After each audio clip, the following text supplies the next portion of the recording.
the polls and chose challengers to face the incumbents. Mayoral candidate Coleman Young II and city clerk candidate Garland Gilchrist are here. And imagining Detroit's West Riverfront Park. What would you like to see in Detroit's public spaces? Today is Sunday, August 13th, 2017, and this is Flashpoint. Hi, welcome to Flashpoint. I'm glad you're with us this Sunday morning. There are, of course, plenty of issues at a full boil on the national and international stages today, but we're going to dig into the future of Detroit this morning.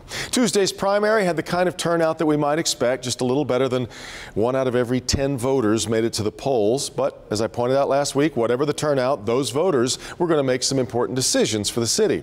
With emergency management and bankruptcy now more fully in the rearview mirror, our elected leaders now have the latitude and, yes, the responsibility to make it all work. The headlines from the primary, well, as expected, it'll be the current mayor and the son of a former mayor facing off against each other in November. With his name actually on the ballot for this primary, Mayor Mike Duggan steamrolled through against 7 opponents, piling up 67% of the vote. Is there any drama coming in the general election? Well, Coleman Young Jr. is hoping so. How can he hope to compete given a very lopsided fundraising picture? Coleman Young Jr. is here to talk about that this morning. 2 other surprises, one that was almost predicted on last week's program. George Cushingberry, the president pro tem of the city council, found himself on the outs in District 2 behind Roy McAllister and former state senator Virgil Smith. But after having shot up his ex-wife's car, Wayne County prosecutor Kim Worthy would like to see Smith thrown off the ballot. So let's stay tuned on District 2. The other surprise, conventional wisdom seemed to be that the well-known former director of the Detroit NAACP, Hester Wheeler, could provide a challenge to the incumbent city clerk Janice Winfrey. But it was a political newcomer, Garland Gilchrist, who will challenge Winfrey in the general, and Garland Gilchrist is here today as well. And after so many improvements to the Detroit riverfront, what should Detroit's West Riverfront Park look like? If you've got an idea, it is an actual contest. We'll tell you about it all coming up today on Flashpoint.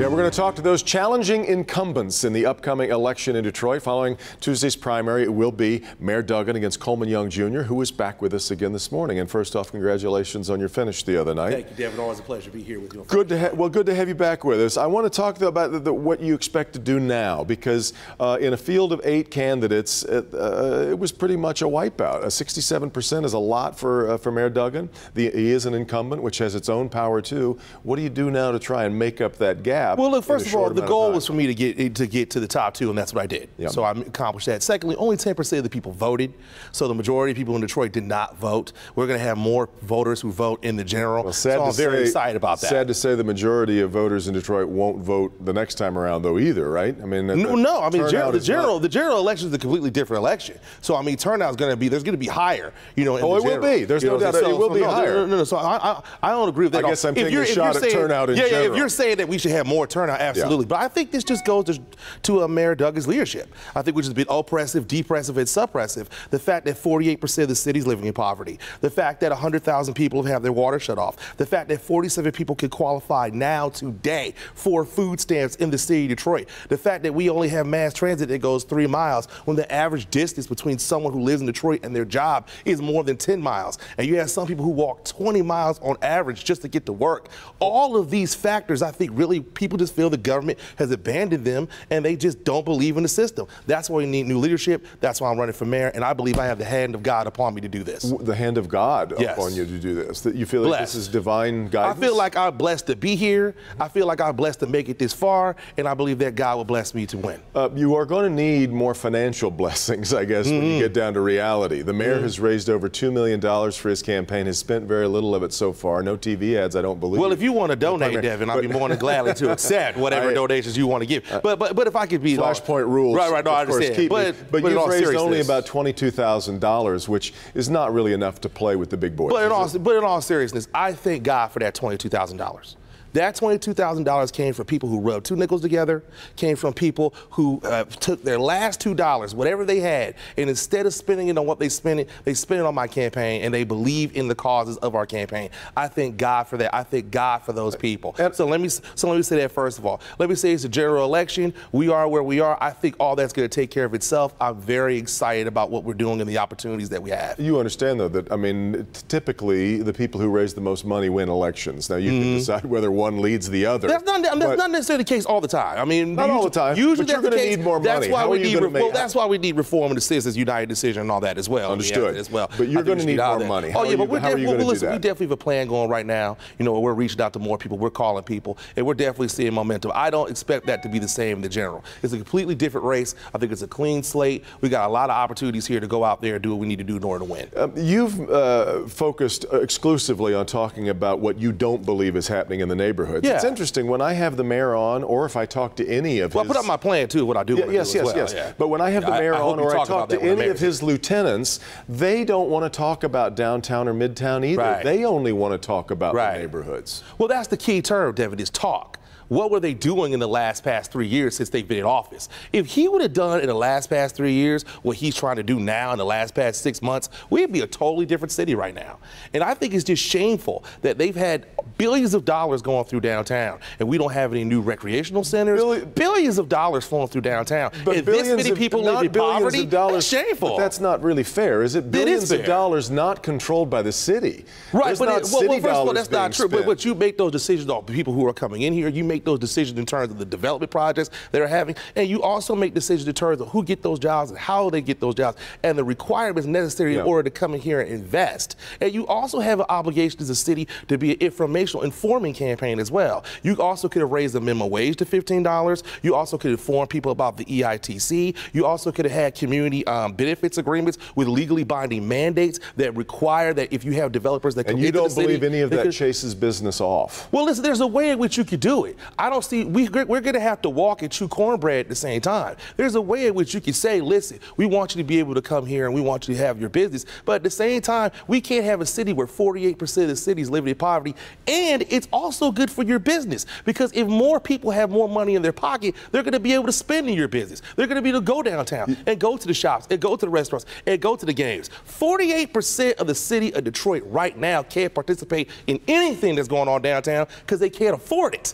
But when a new job is created downtown, it actually does help turn the lights on in a neighborhood. I mean, there is connectivity, right? When you see the way that tax dollars work. That's an excellent point. But imagine, let me say it to you like this: what good is the light going on outside your house if you can't keep the lights on in your house?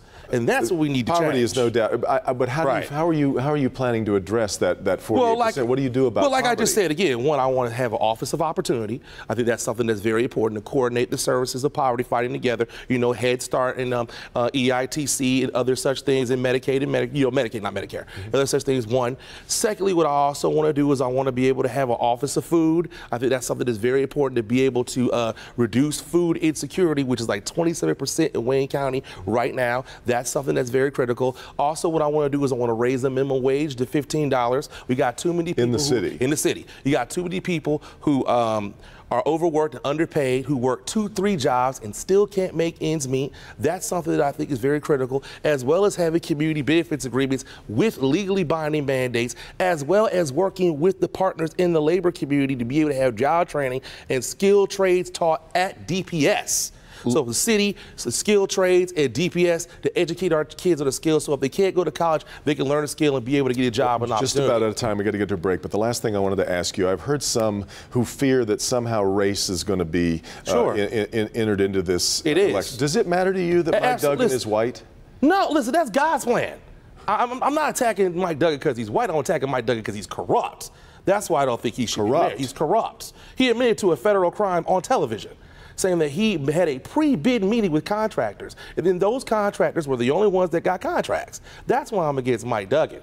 And then he only put out the bid for everybody else to know about it 4 days after that fact. So that's quickly back to race, though, if you could. Right. Well, no, I will just say that. That's why I'm against him. In terms of race, listen, if you're African American in this country, Devin, you're 2 times more likely to be in poverty. You're 2 times more likely to be unemployed. Even if you have the same education rate as your white counterparts, you're 4 times more likely to be be arrested for possession of marijuana.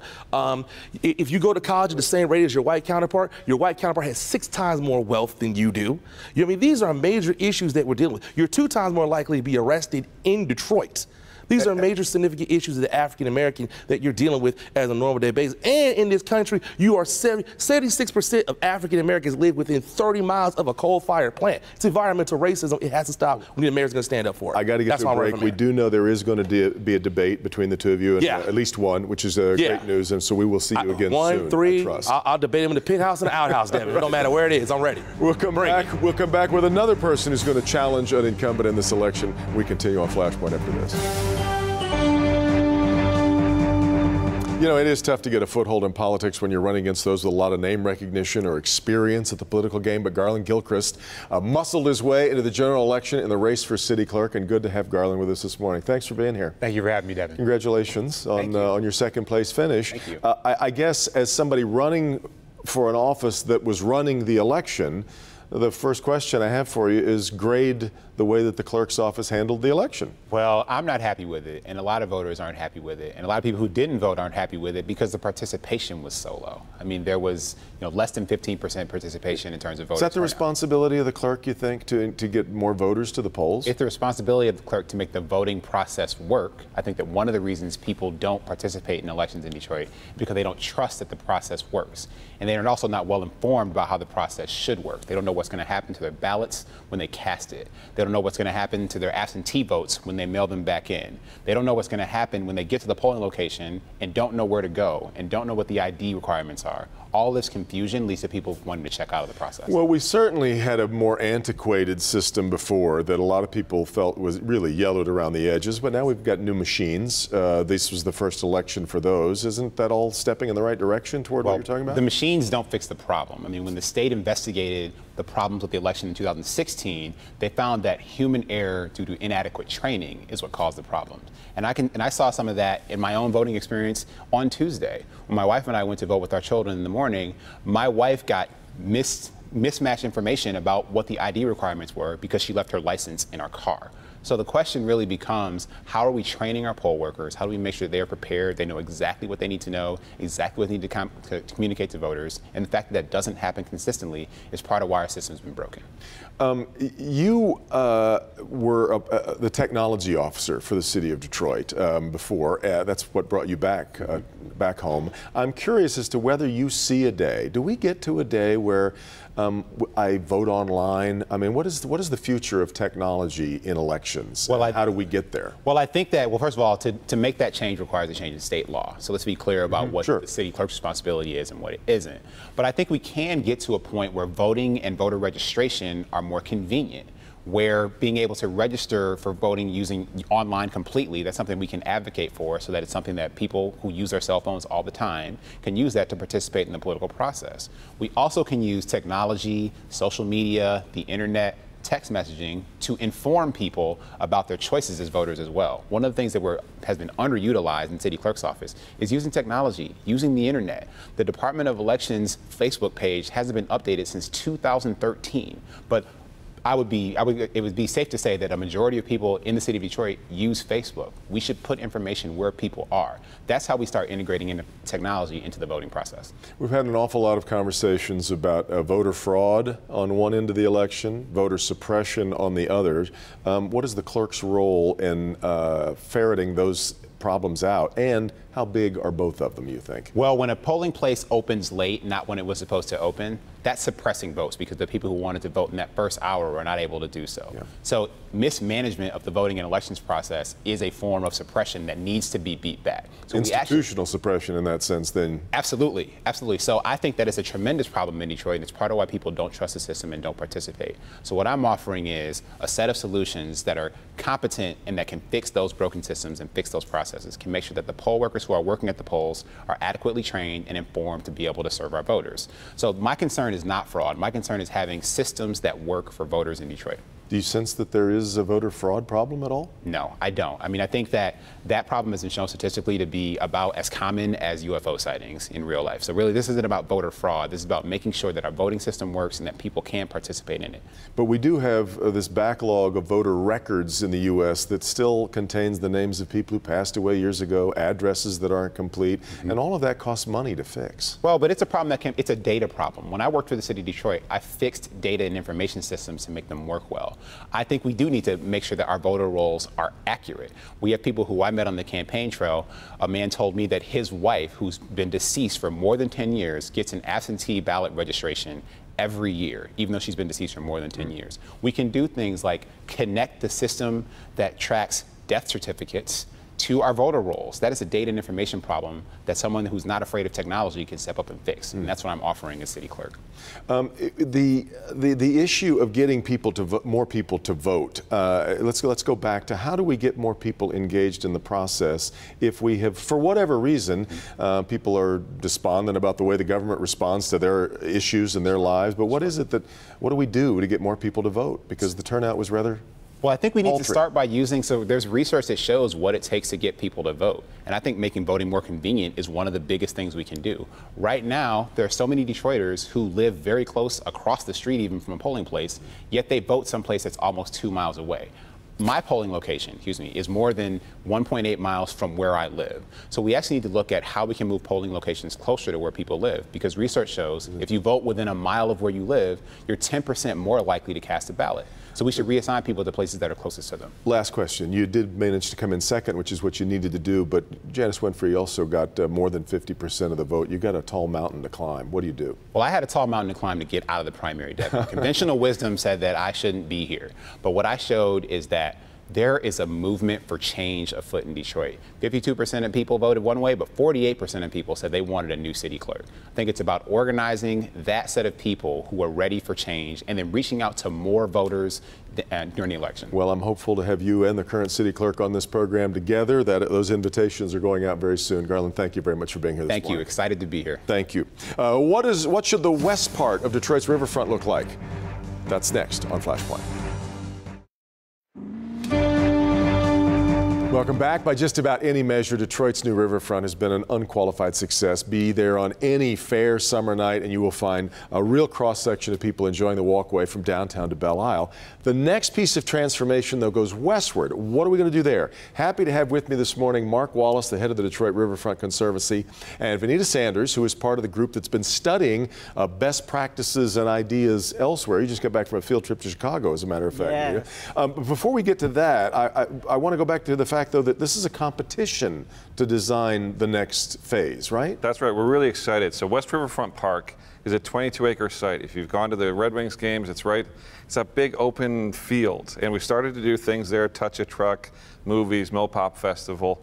But that site has a potential to be a really amazing regional draw and also just a really special place for everyone from the neighborhood. It's right by Corktown, right by Mexican Town, right by Southwest. So we inaugurated a design competition after receiving a grant from the Ralph C. Wilson Jr. Foundation, and that's allowed us to put out the word, say, hey, we want the greatest minds from around the country, around the world, to help us think about the future of this park. And we got 22 responses, folks from Scandinavia, folks from Spain. I mean, it's a lot of folks, a lot of great design talent is looking at this opportunity for us. People who are starting to see Detroit as a place where design there's a premium on what we're doing right now. Absolutely. I mean, what you're learning is that you don't have to necessarily spend a lot more money to get something that's a much better product.